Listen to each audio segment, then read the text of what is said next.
Ladies and gentlemen, boys and girls, it's your boy, the Wrestling Classic Justin. You're back for another episode of Bell to Bell with none other than the lovely Tara Zepp, the villain. Lovely and villain don't really go well together, but it works. The lovely villain, Tara Zepp. We are here for another episode of Bell to Bell, brought to you by jackpotcity.ca. If you haven't already, guys, check out jackpotcity.ca, download the app, play some slots, free spins, big wins, make yourself some money, have some fun with it. Know your limit, play within it. That used to be a quote on one of the lottery things here in Vancouver, right? Know your limit and play within it. Was that a MasterCard thing? I don't know. But we're here, and I have to admit, I thoroughly... And I don't want to say it's because the title changes or anything like that, but I enjoyed AEW Dynamite last night. I thought it was a good show. It was a show. A lot of wrestling. I loved and it. If you're into that, it was great. And I am sometimes into that. It was great. So there wasn't a lot of storyline backstage promo segments or vignettes or anything at all, like as there were the week prior, last week. It was stacked with vignettes and promos. And then this week there's barely any. And yeah, there was barely any backstage stuff, which I actually do appreciate when they do the backstage stuff. But then, like, with their matches this week, like every match, there's a phrase in wrestling, like when you in a match, like, you know, every emotion has value or something like that. Every emotion has meaning or something. Like, I felt like every match on this card was kind of warranted too. Like, even as much as I can, like, oh, Don Callis family versus the Death Riders. Like, no, that's a story that's going on. Orange Cassidy had his match and Roderick walked out on him and then Darby helped. I'm like, oh, there was a lot of storyline progression within this match. So like, overall, like everything was kind of like warranted and like kind of progressed things. Even when we're talking about Ciampa and stuff too, but even with what happened with that, like by the end of it, it was questionable, the decision, but it was also like, all right, well, they're back to, it is Kyle Fletcher, someone I'm very high on, and it was a very good show overall. Like I was impressed. Yeah, it was Let's cool. talk about the main event last night, the big title change, one of the two big title changes on the show. The women got to main event. I think it was last week where I thought they were going to main event and they didn't, and I was like, oh, they should have probably main evented, but they did this week. World title match, Saturday's Grand Slam. They did a title change prior to Grand Slam.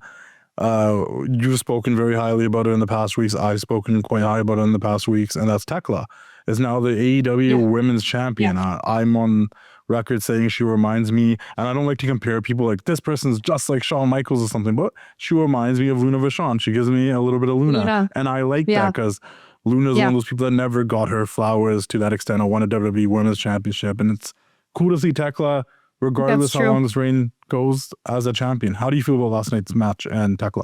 I thought it was great. I thought it was a great choice for a main event too. The only women's match was the main event. I love that. It was also, it's very uncommon to see women do a strap match. I can't even recall the last time I saw on the major leagues women doing a strap match. So that's pretty cool in itself as well. Again, I agree with you with the Luna Vachon kind of like very Luna vibes, very just even like sensational Sherry, like just the OG high energy freak show kind of wrestling character.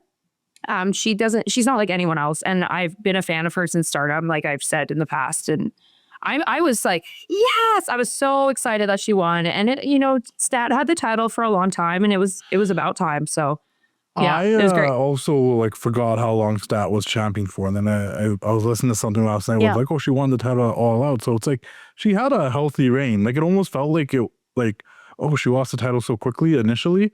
And then when I heard that, I'm like, oh, she's been champion since September. We're in February. January flew by. I'm like, oh, like she had a healthy reign. Happy for Thekla. Like I said, and honestly, this is one of those situations too where I'm like, maybe AEW is a perfect fit for her because she makes sense as a world champion in AEW. Would I, like anywhere else in any other company, this might not have been the rise that she would have gotten. Yeah, I mean, if she went to WWE, she would have just been thrown into like a tag team or, you know what I mean? She would have been like with Julia again or something, and it wouldn't have been like, she wouldn't have had that pedestal that she's on. And I know this is a little off topic, but a great example of that is like when they brought in Zarya and she felt like a big deal and like she was going to be this monster.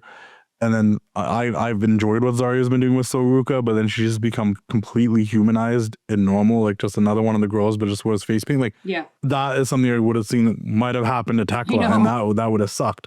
To your point about the strap match. Well, also, I was gonna say to your point about the strap match, though, I think that was a good call to give it, especially if it wasn't gonna be a title change, to give it a stipulation. And I do think it legitimizes the women's division AEW, that they can also have these big matches, but they can also have stipulations and they can rock them. They did a great job. Fun little tidbit about that was it's the same strap that Ricky Starks and Bryan Danielson used in their match, as he said on commentary. And and I was gonna say, when she bled, first I was like, for some reason in my brain I didn't think she was going to bleed. And then I was like, well, wait a minute, I forgot what company this is. And two, then I thought about it. I'm like, actually, I don't, because I don't watch Collision every week, so I could be wrong. So I'm just basing this off of Dynamite. I'm like, I actually don't also remember the last time someone's bled on the show. So maybe that's not that big of a deal. Like, it is actually cool. It was a little bit more like, we haven't seen someone bleed in a minute. So it was cool, you know? That's true. And I like that it was the last match, the final match, that somebody bled. I don't like when people bleed and use like crazy, like deathmatch stuff, like, the mid card. It's nice to have it on your main event. I liked that Thekla didn't bleed and it was just Stat that bled. It doesn't need to be, it doesn't need to be too much. It was enough. I'm glad that went down like that. Also, back to like Thekla in WWE real quick. I think that if I'm not friends with Thekla, but I've talked to her about art and stuff. She's a wicked artist. I think she's just a very, very creative person. And I know if she went to WWE, she'd have zero creative control and she wouldn't have the personality. So, and I think like she doesn't have the same looks as some of the other girls. So I definitely think that she would just fade in the background and nobody would give a fuck about her. But at AEW, she can 100% be herself in every way. And, so that's great for her. And now she's I definitely agree with you. Another thing that really stood out to me about, I want to talk about Statlander for a second here, because I do think Tech was great, but I do like the fact that she bled, because it looks like she went out as like a fighting, put her body on the line, I'm going to take this to the limit if I'm going to lose type of battle. So it wasn't like she just got beat or it was a squash. It was like, no, she fought, blood and sweat and tears. Let me ask you this. Overall, like, and be completely honest, how did you feel about Statlander's reign as champion? Because like I said, it felt like it went by fast. And I think part of that is a lot of it wasn't like memorable for me, but how do you feel? I think she's a good wrestler. She's not the greatest, but she's great. She's great, but she's not the greatest. You know what I mean? She's not like a Monet or something like that. Or even a Thekla, in my opinion. But, and her promo work wasn't always the best. It got better over time, but then I don't know, it's just like a whole package thing for me. I don't love her gear, her appearance, her gimmick. It's not bad and I don't hate it. There's something wrong with it, but it doesn't stand out to me and it doesn't it's not champion level for me. So I once again, I think she's a good wrestler as well. Like once again, still she's progressing on time. Especially for the AEW women's and division. She's getting better all the time. And if you put her in the ring with, it's like an old piece of advice, right? Like if you want to be better, work with people that are better than you. And anytime she was in the ring with a Mercedes or anybody that was a little bit better than her, she stood her ground and gave great matches. I think some of Statlander's best matches were against Mercedes. So like, that's a perfect example. But I agree with you. Like I said, like I think I felt like the reign went fast because I don't have any like emotional attachment to it. Like there wasn't a match or anything there that I'm like, that was one of my favorite matches. This change of women's wrestling, etc., etc. Like I think she wrestled Jamie on this reign. I can't even tell you Thekla before who. Yeah, she had who else she defended against. Things happened during this reign. She got her friends back. She's back together with Willow. But I think I might have talked about it on here before, where like every time she came out, she still looked like she was trying to figure out who she was, and she hadn't had that down. There is a clip I saw. I didn't watch the entire interview. There's a clip I saw of her on the new TMZ wrestling show that they're doing.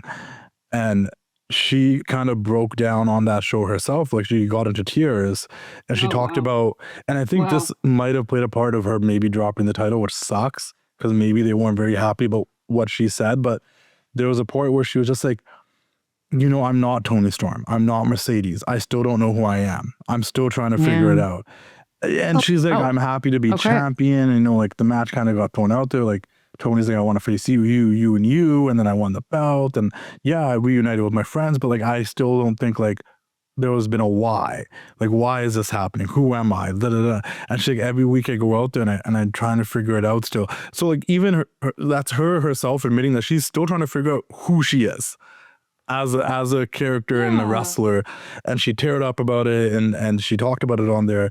And I saw that, and I put me in a position where I was like, oh, like, it wasn't a great reign per se, but it also makes me empathize a little more knowing that she also kind of feels the same way, and she also feels a little bit lost. That is cool. And I do think, like, you know, we'll see her, and maybe sooner than later, back still in the title picture or get the title back.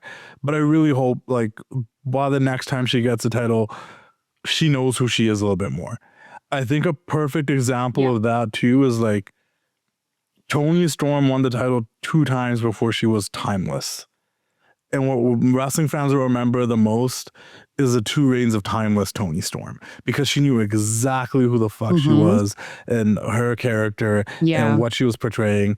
Where those first 2 times she was still playing the same Toni Storm that we knew from WWE and in the indies and all that, but, like, we weren't connecting to that rock and roll Toni Storm anymore, right?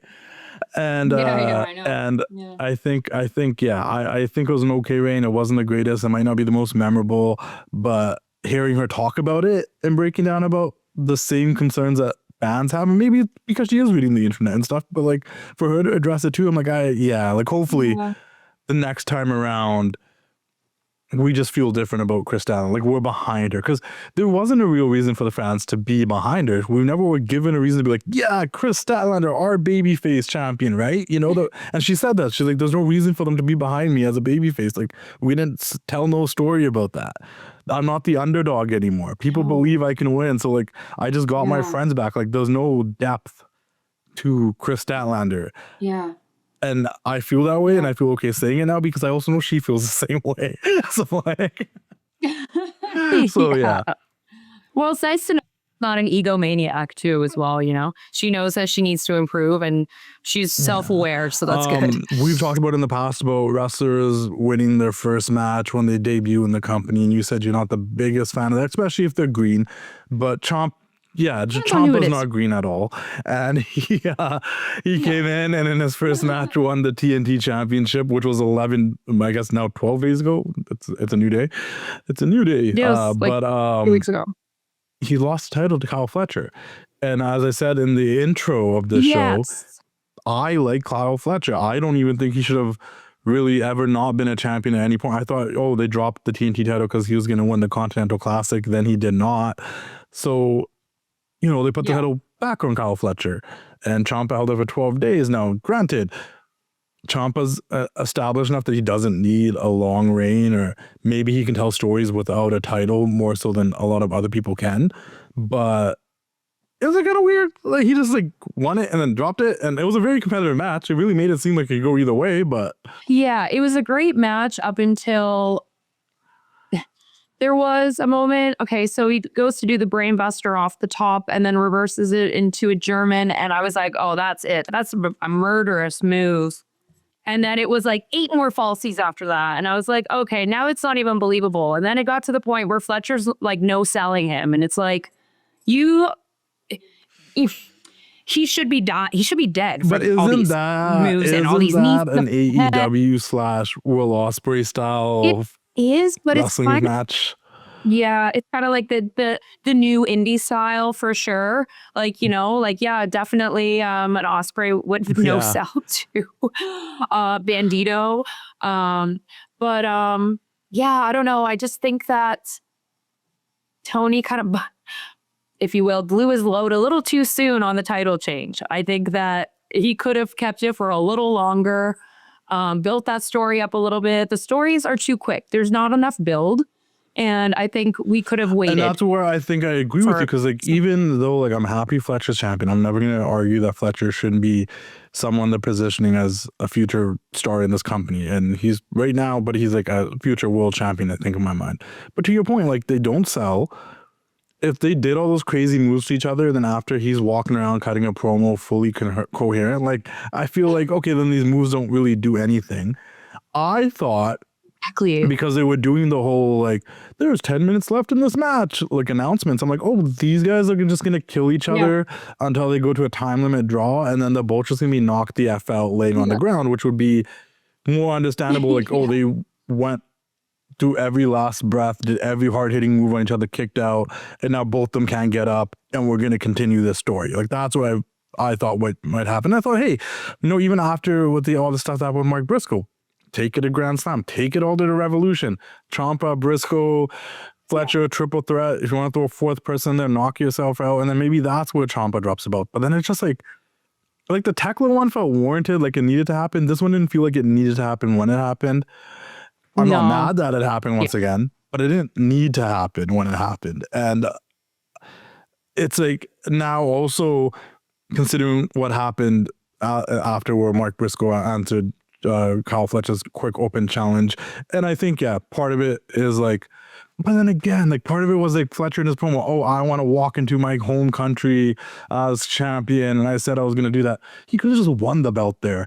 Like, he didn't have to like walk into that, Dude, like, and then you could have been like, well, that hometown momentum is what kept him going. The fans were behind him for once, and that's why he's kicking out of these moves that like nobody really should be kicking out of, right? Right? Yeah, because he's got the energy, he's got that down little under spirit. third arm Hulkamania thing going on because he's in his home country, right? Like, Bret Hart's always better in Canada, and Punk owns Chicago. Like, okay, let's give Fletcher his thing in his home country. But where does Ciampa go from here, right? Like, is he still involved? Does he get involved, in the match in Australia? Like, I don't know. I'm not mad about quick title switches. I'm not mad about who won the match or what happened after it. I do just question, like, why now? What happens to Ciampa?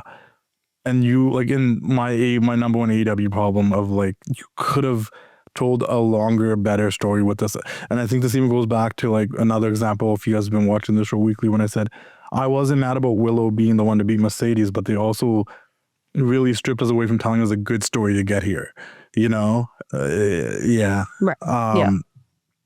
That's what's lacking at the end of the day, is the story and the transitional periods. Does Ciampa get lost in the shuffle now? What happens to Ciampa? It's funny because when he came out yesterday, I was like, wow, I feel like he's celebrated so much more on AEW. Huge pop. He just looks great. It just like seems like he almost had like king status last night when he came out. And I'm like, hell yeah, good for him. Like, I'm really glad that like he's like on top right now already. He deserves it. And he never really kind of just got washed out in WWE. So like, this is cool. Like, he's like the man here. And then obviously he lost. It was, pretty close competition, but in the end he lost. But again, like, I don't know what they're going to do with him. So yeah, is he going to get pushed to the background? Is he going to get a title shot? I don't know. Yeah, it's hard to say. That's where I'm at too. And maybe it's like, okay, there's an opportunity here to like make him lose his mind, turn him heel. He is a psycho killer. That sounds more of like a heel thing to be. Obviously they had to bring him in as a babyface because fans are going to be happy he's here. But I'm just like, I don't know. I don't like, has he lost credibility to me? I don't think so. Not yet. It's too early to tell. I don't think so. It's only been like a week, 2 weeks he's been here. He won a title and then the next week he lost it, and it's been 2 weeks. So like, I think it's just, we have to see how it plays out. I know wrestling fans hate that. Just let it play out. But I got to see how it plays out. I don't want to jump the gun on anything because I like Ciampa. But like, we've seen it with Roderick, we've seen it with Kyle, we've seen it with a lot of people where it's like, even Adam Cole's booking in the first year that he came in, like, it's it's very easy for people to not feel special in this company because the roster is so stacked, you know? And I want to touch on a couple other things. The Young Bucks are once again the #1 contenders. Private Party returned in that match. And Hook was honestly just looking on from the crowd. And I know his Shibata is still around, but Joe's not around. Obviously, Hobbs is not around. So I don't know what the direction for Hook is, if him and Shibata are looking for the tag titles or what was happening there. But I'm happy for the Young Bucks. We're running back Young Bucks FTR again. They're always solid matches. I don't think there's as much excitement for it as there was, say, 5 years ago, but they're running it back. It'll be a good match. WrestleMania season is upon us, but Triple H's booking is still up in the air. The card is not set. And when the booking's unpredictable, you know what that means? We're going to play some slots on jackpotcity.ca. And here's the challenge. I'm going to hit 6 spins. If I get a spin right, then I get to make a prediction. If I don't win any money in the 6 spins, then you get to make a prediction of something we think is completely going to change for the WrestleMania card this year. So here we go. Spin number 1. All right, let's go. No pandas. Spin number 2.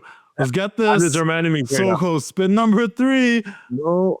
Spin number 4. This one looks like it's doing something. Give me another great. This doesn't count. Another close panda. Spin number 5. No panda. Give me a panda. Spin number 6. All right, no panda. All right, RV, what is your prediction? What you think is going to happen at WrestleMania that can completely change the card? Unpopular opinion, we are going to see CM Punk versus Roman Reigns versus a demon Finn Balor in a triple threat match at WrestleMania for the world title. I'm going to live by that because they got to get Finn in the title picture. He's beaten Roman before. He almost beat him again. He can beat CM Punk. We know he can beat CM Punk even though he hasn't recently. So I'm taking a triple threat match at WrestleMania. It changes. You're just dying on that hill. Guys, head over to jackpotcity.ca. Play some slots. Just as much chaos as WrestleMania. Play like a champ. Win like a champion. It'll be a good match. I think you mentioned last time we were on here that you weren't super amped about the Young Bucks. I don't know, just like being on top again and bringing out their old gimmick look. Are you still kind of feeling that way? I'm not amped about it. I just don't have I think a lot of, going back to what we're talking about Chris Statlander and that stuff too, I think there's like, I'm not emotionally connected to the, I think maybe others might be. I watched BT. I remember the Young Bucks in 2017 and 18 when they were super kick partying everyone stuff. I just felt like it was a step back. They're kind of working a nostalgia act, and I hate to say it, you know. And I don't think I care as much as maybe hardcore BTE elite fans care. Like I still stand by that. I think it's cool. They need to do something. Maybe this was their way to babyface themselves after being evil EVPs for like 2-3 years. But like, yeah, it like even this FTR and Young Bucks match, like it doesn't really excite me that much. Like I said, it'll be a good match without a doubt. Might be one of the best match of the year candidates after it's all said and done. But I don't think I necessarily. It doesn't feel fresh. You know what I'm trying to say? Like you know, there's a complaint that some things just don't feel fresh, and it doesn't feel fresh, and it feels recycled, and it feels like we took a time machine and went back 4 or 5 years, and we're doing this again. You know, and then you do have a team like. Private Party. You do have the Rascals who were in this tag match as well that are like new, right? Like Private Party won the tag titles, lost the tag titles, and then disappeared. And I really do like those two guys. I think they are another team that has been stuck in a situation of like injuries plagued their major success. Like one would come back, the other one got injured, etc., etc. It would have been cool to see them kind of maybe get this opportunity with FTR. Maybe the Rascals are like, you know, I know people are familiar with them if they watch TNA, but if you're not, like, you're not familiar with them. And I think a big problem, which is a AEW problem for sure, is that there's the assumption that everybody watches everything because everybody's like Tony Khan. We just love wrestling. We watch TNA, NWA, New Japan, AEW, WWE, Georgia Championship Wrestling, and World Class. Like, we watch everything. Like, we just, ECW, we're still that WC, we just watch it all. And that's not true, right? Like, not everybody's watching everything all the time. So it's like, it would have been cool to see the Rascals get that platform early on, right? Like, against FTR. To wrap it all up, I think my thing with the Young Bucks is like, we've been here before. How do you like? So what do you think? Yeah, I mean, they do have like several new tag teams, so at least they're trying to like switch it up a bit. And I think we're gonna get the Rascals, to a place where the Young Bucks are and stuff like that. And same with, unfortunately, Davis and Doyle. We have an injury there, so now one of them isn't available for tagging. But I don't know. I don't think it's the worst. It's good wrestling at least. And I hope like they can build towards, amping up these other tag teams like the Rascals, etc., who are just phenomenal workers and athletes, So I don't hate it, but like what else are they supposed to work with? Yeah, and the thing, I like the idea of a veteran established tag team like FTR or the Young Bucks being champions and then younger teams trying to take them down. I like that. So I'm not saying like those guys shouldn't be in the tag title picture. I think it's very beneficial for any younger or fresher tag team to beat one of those two teams, right? Like for sure. Beat the Young Bucks, you're established. Beat FTR, you're established. But them against each other, I think is just like, that's not, How do you feel about, how do you feel about Private Party being back? Like what is your stance on that? I like Private Party, but they're never a tag team that I actually were huge fans of, to be honest. But it's cool they're back.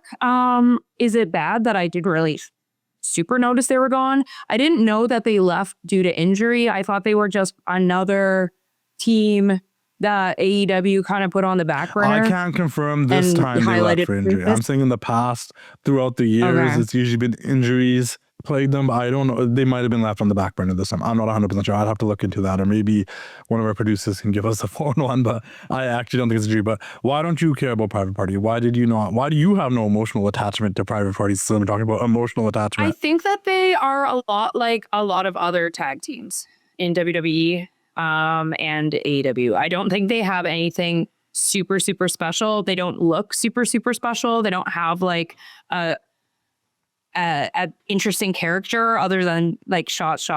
You know what I mean? So it's just kind of like boring for me, I guess, in a way. And it's kind of like an overdone gimmick. That's not to say that they're not severely talented and athletic performers. I could still love watching them, but they're not like a tag team that stands out for me. They're kind of just like a filler tag team. We got the word it was a combination of injuries and contract stuff. So it was a little bit of both going on. But I do agree with you. Like there's a part of Private Party, like I think really early on people were like, oh, AEW's got their own street profits. Oh, like there's well, that's what they are. So it's like, would you think they would have benefited coming back last night more serious, kind of with a different gimmick, kind of with a, hey, we're grown up now, screw the party, we're here for the tag belts? Would that have like changed your perspective on them? That would be interesting. Yeah. I would be a little bit more excited to see what comes from that, Yeah, that wouldn't have hurt at all, especially like when you're gone for that period of time. I feel like a gimmick change doesn't hurt. Yeah, I just think, especially with, Private Party, it's like the exact same tag team except on different companies. So, I mean, a gimmick change or at least like a different vibe or attitude would have been a little bit more exciting. Yeah. Change it up a bit. I was just going to make a joke that we have the stoners and now we have the alcoholics back and then we have the Young Bucks out. That's what the match was. Because you literally had the Rascals in the Private Party. It was those two teams probably lost because they are partying too hard. And they need to be mature grown-ups like the Young Bucks who are just acting like, what's that movie? Old Dogs. Remember like where the dads all go back on the bikes and they start to be bikers? I don't know it, but it sounds awesome. It's just the guys in their mid like 30s, maybe pushing 40, being like, let's be 20 again. Let's wear neon and tassels and do our old stuff so we can just relive our glory days. Well, you know what?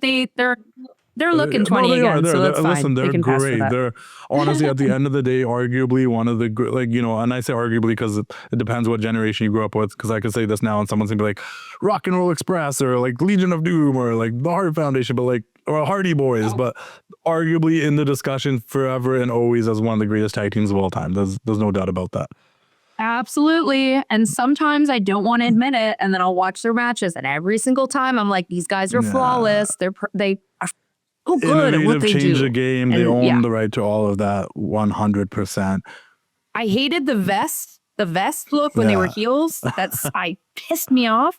But they're doing their job, and either way, they're contrary, great. they did something different for a bit, right? Like they changed up, is what we're saying. Private Party could benefit from it. Like they changed it up a bit, and like when you stay the same forever, like that sometimes like use the Hardys for an example. Either they went separate ways or whatever. They did the broken Matt and Brother Nero. Like they changed it up a bit. That made you like when they go back to the nostalgia thing, you like at least they did something different for a bit, right? So. Give the Young Bucks that too. Really quickly, I do want to talk about MJF and Brody, but I just quickly want to touch on it. Do you think anything came out of the Omega Swerve thing for you? Oh my God, I love that segment. It was incredible. I'm funny with promos in AEW because I find there's either, there's the MJFs and the Tony Storms, etc., that can cut like the best promos in wrestling history. And then there's other people who are so stuck with their promo work and need so much work. And I feel like Kenny Omega was one of those people at one point. Kenny America. But last night, he was on fire. Yeah. He was on fire last night. I loved everything he said. I loved the delivery, the cadence, everything, the back and forth. I thought it was really good. And I thought it was actually very kind of WWE style. Like it was just like, this is a good product I'm watching right now. And then of course, the brawling around the area and through the table and all that. It was really good. I was pretty stoked. I was like, that was a great segment, and I'm happy for AEW that they opened up with that segment, and it was just like a hot start to the show. Absolutely nothing wrong with it. I enjoyed it. I feel like if you asked me 6 months ago, I'd be like, man, Kenny feels like he's lost a step. He seems like he's hurt all the time. He doesn't seem like, he cares to really be here nowadays. Like, I don't know, when he goes to Japan, he seems more revitalized, but when he's here on AEW, he just doesn't seem like excited. I'm seeing a different Kenny now, and he said on the mic, like, I feel the best I felt in years, like, and I believe it. I'm actually with it. And Swerve is great, and I like the fact that he's like, you're not even the most dangerous man anymore. Brody King is, and like so that kind of ticked Swerve off, and he accepted his challenge. That was cool. Cool. There's nothing wrong with the segment. I enjoyed the brawl and everything too. If I was gonna be like nitpicky and like give some advice, the fantasy booker, and this is me being nitpicky, so I actually have no problem with it. Whatever happened, and I like it. But if I was gonna be nitpicky, I feel like we could have held off on the little stage table thingy, because it's like, if you want Swerve to feel dangerous, I think the most dangerous is when someone says, I'm going to get you, and you don't know when it's gonna come. Like to me, that's more like, oh, you don't think I'm dangerous? I'll see you Saturday or whatever, and I'll show you how dangerous I am, and like, don't touch, just for the story. And I'm a story guy, so like, make me tune in Saturday. Like, oh, Swerve said he's gonna kill this guy on Saturday. That's just me. But otherwise, it was great. I don't mind it at all. And that's about it on that. I think it was a good segment. Looking forward to them wrestling each other. Both of them are trying to chase the title thing. They both lost to Andrade, so the win against each other matters, because now both of them need a win. It's rarely that two baby faces dueling works, but in the current era of wrestling, just generally across the board, it's been working a little better. They found a way to make two baby faces still respect each other, but have a personal issue. Even if it's as simple as we both want to be champions, so how are we going to do this? I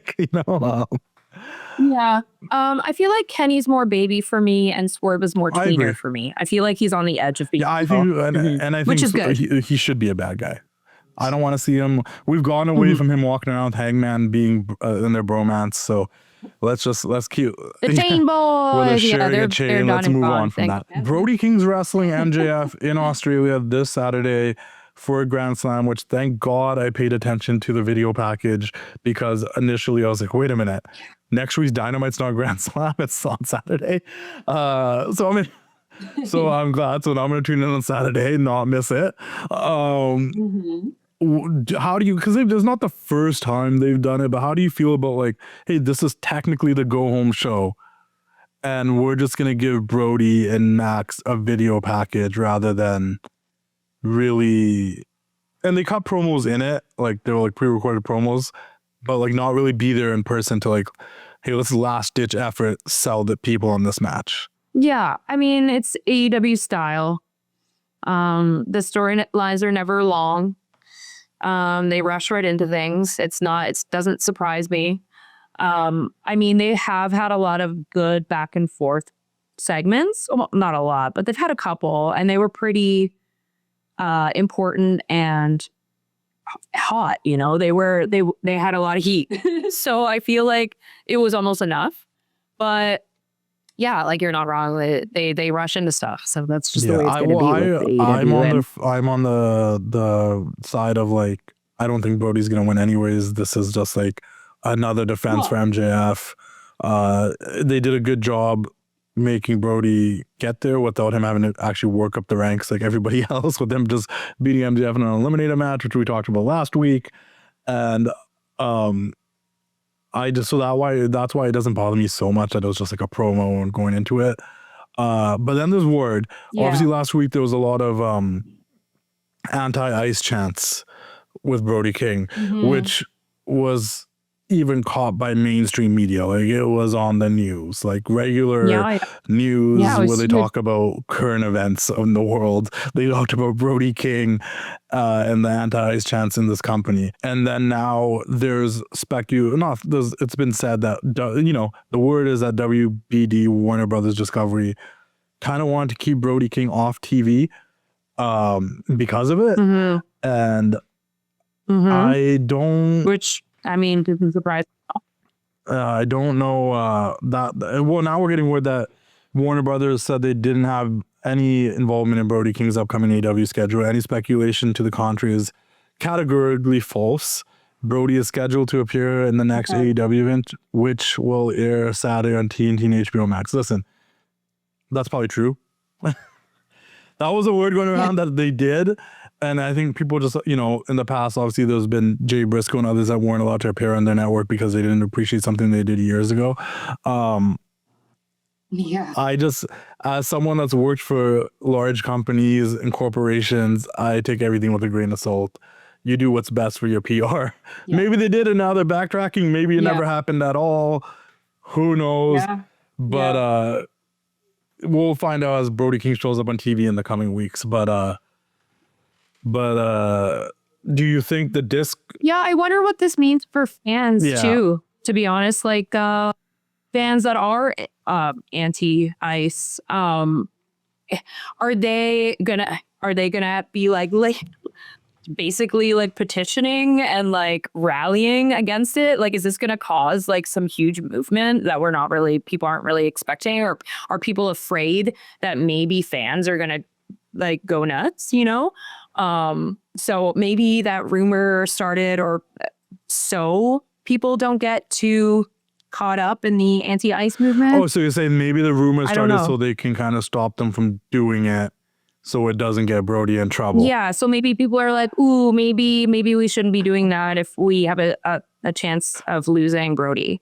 Maybe we should keep our mouths shut. You don't think that Tony, who, I don't want to talk about politics too much, but Tony, who, sways more into the liberal side of things, isn't like, no, this is cool, let's use Brody more, because he was able to elicit this crowd reaction, and get them to speak about something where nobody else in the roster is really doing that. Do you think, in Tony's eyes, nobody does politics anymore because it's a scary thing to touch on?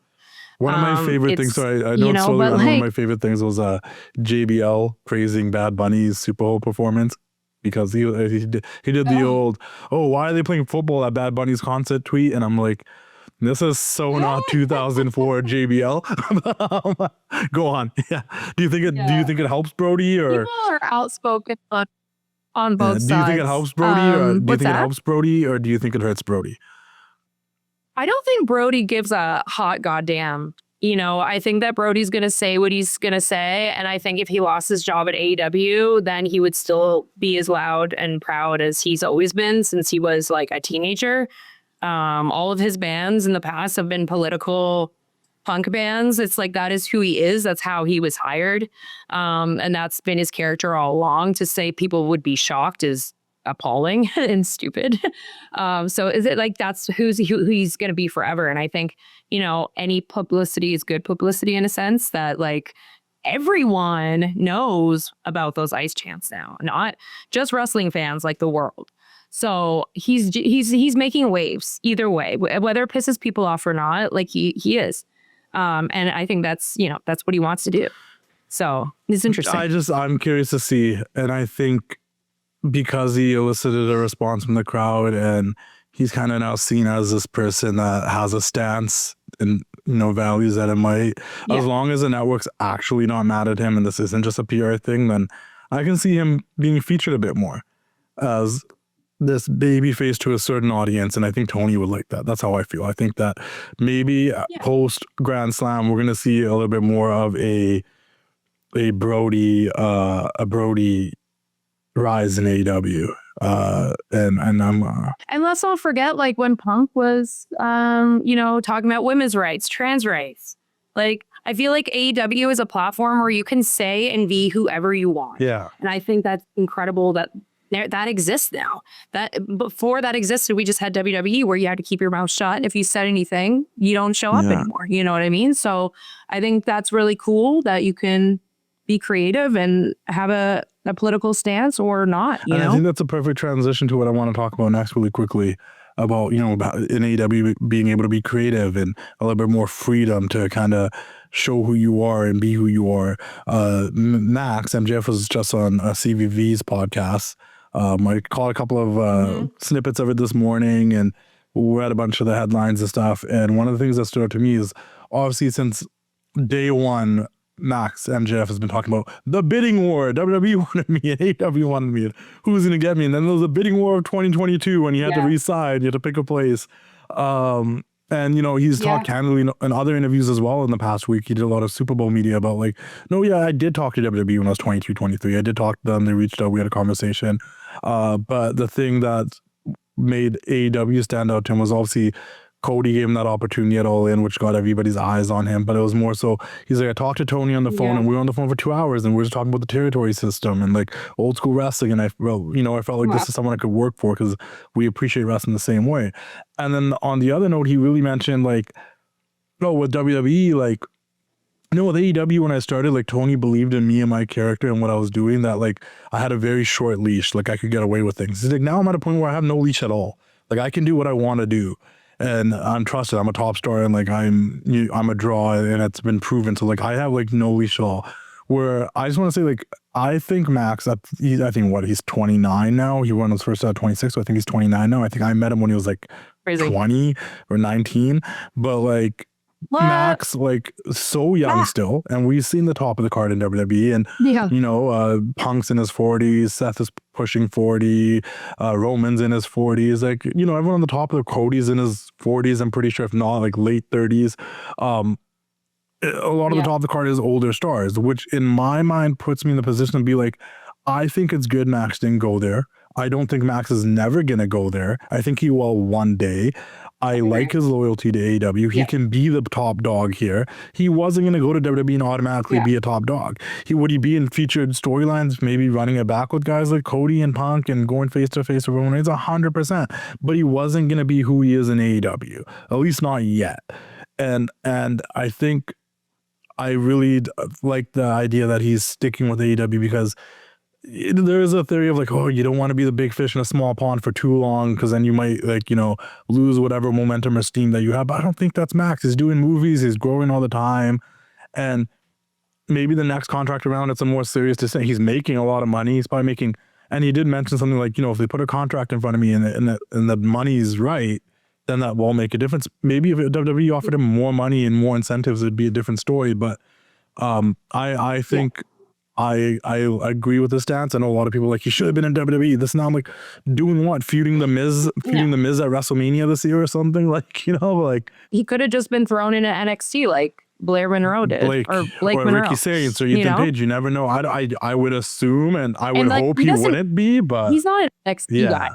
I would hope he wasn't. But so that would be really disappointing. Yeah, and he'd also get a pay cut. No doubt, just like and there would definitely be more of a leash.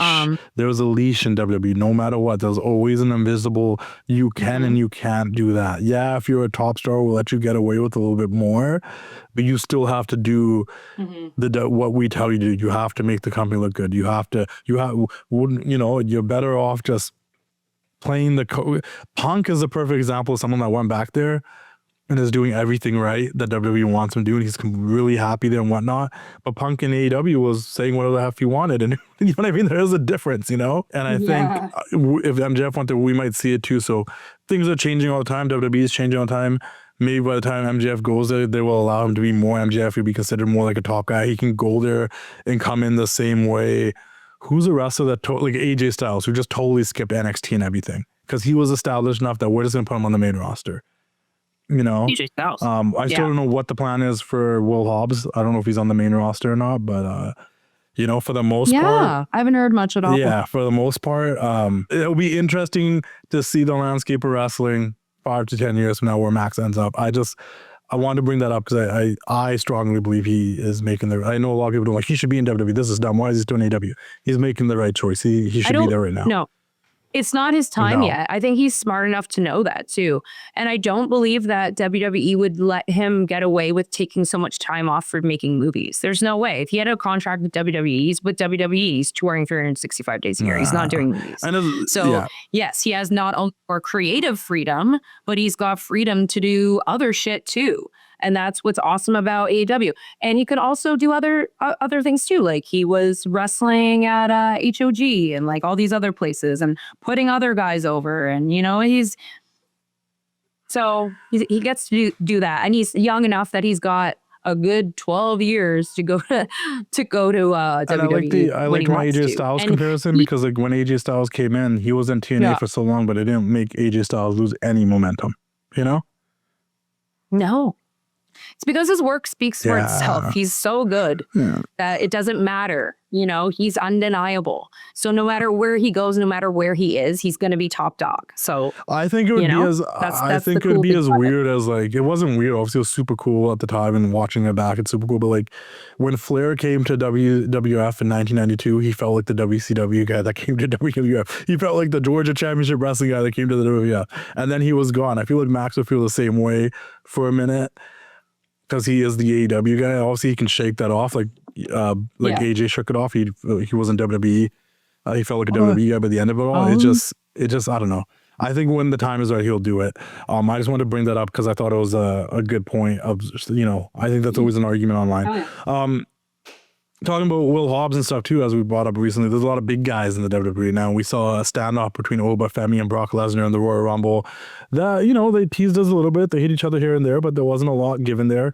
Oba Femi's been on this tear of showing up on Raw and SmackDown, free agent, just beat up the Viking Warriors 2-on-1, beat up Kit Wilson to everyone's dismay, because I love Kit Wilson. But the rumors right now is Oba Femi versus Brock Lesnar at WrestleMania. And to be fair, there is no clear like route for Brock Lesnar right now. The only other thing I could even imagine with Brock at WrestleMania is if he was really wanting to wrap it up, wrestle Gunther. But I don't think we're there yet.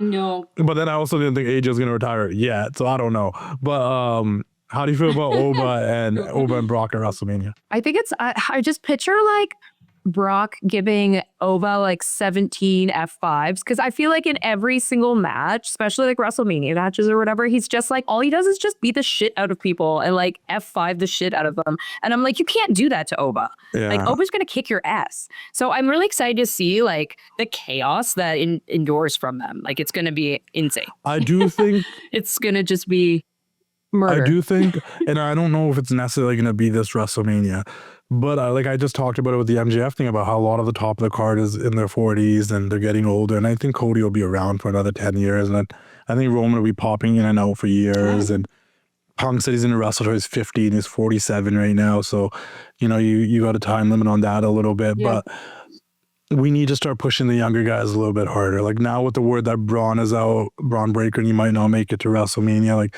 one thing that I thought would have been great for this WrestleMania was Roman Reigns versus Braun Breaker. Or, you know, having Braun and Punk run it back. I think we need to start pushing these young guys.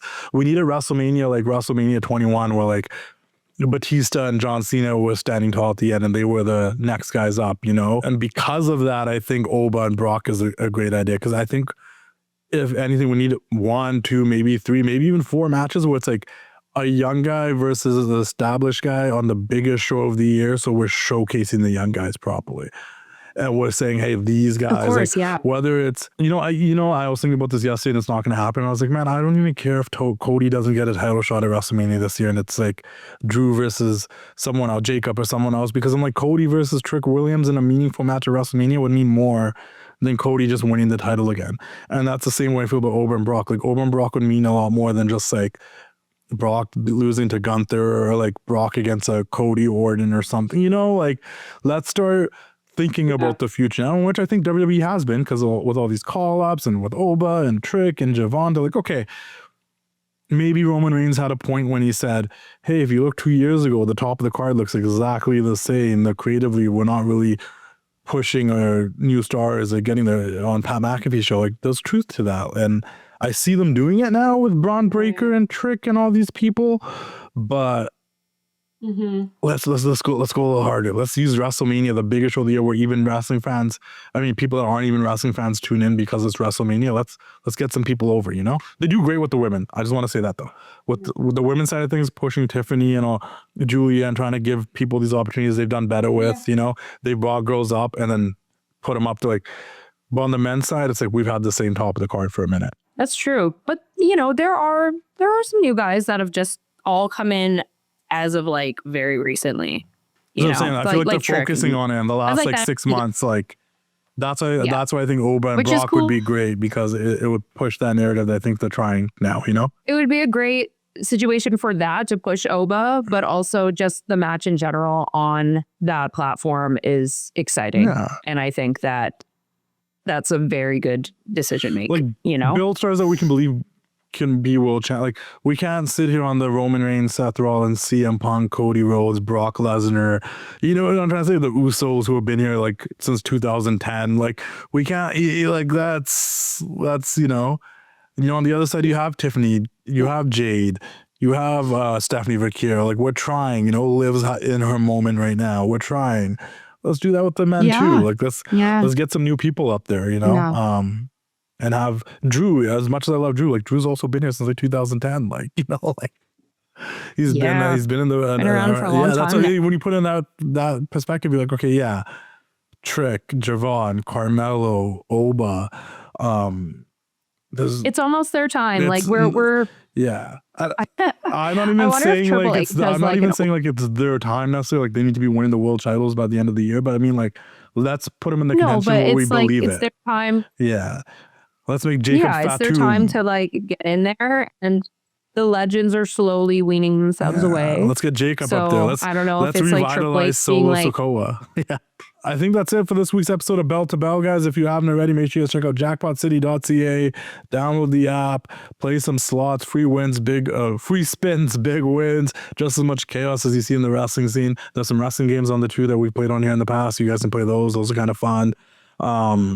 Obviously, I'm a big Wacky Panda fan. That's what you see us playing all the time because I win money. Let's play some Wacky Panda. But jackpotcity.ca, Jackpot City. This is Bell to Bell. Subscribe to the Bell to Bell YouTube channel. That's it for this week's episode of Bell to Bell. Anything you want to add, Tara? Thank you very much, everyone. And don't forget to follow me, Vile Villain. Here's it. Vile Villain, not Lovely Villain. All right. What? Vile Villain. Okay.